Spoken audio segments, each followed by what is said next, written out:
मिरजेतील निखिल कलगुटगी या तरुणाच्या खून प्रकरणातील आरोपी सलीम पठाण आणि चेतन कलगुटगी यांना मिरज न्यायालयानं 2 दिवसांची पोलीस कोठडी सुनावली आहे। मिरजेच्या सिव्हिल हॉस्पिटल परिसरामध्ये आरोपी सलीम पठाण आणि चेतन कलगुटगी यांच्यावर खुनी हल्ल्याचा प्रयत्न झाला होता। या पार्श्वभूमीवर पोलीस बंदोबस्तात वाढ करण्यात आली आहे।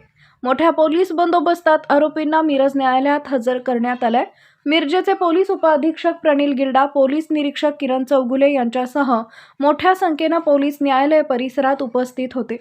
दरम्यान सलीम पठाण आणि चेतन कलगुटगी यांच्यावर खुनी हल्ल्याचा प्रयत्न करणाऱ्या 5 आरोपींना महात्मा गांधी पोलिसांनी अटक केली आहे। आरोपी वंश दिनकर वाली, समर्थ संजय गायकवाड, आकाश जगन्नाथ फोंडे, वैभव राजाराम आवळे आणि सौरभ प्रसाद पोतदार अशी अटक केलेल्या 5 जणांची नावे आहेत। दरम्यान या आरोपींना 2 दिवसांची पोलीस कोठडी सुनावली आहे।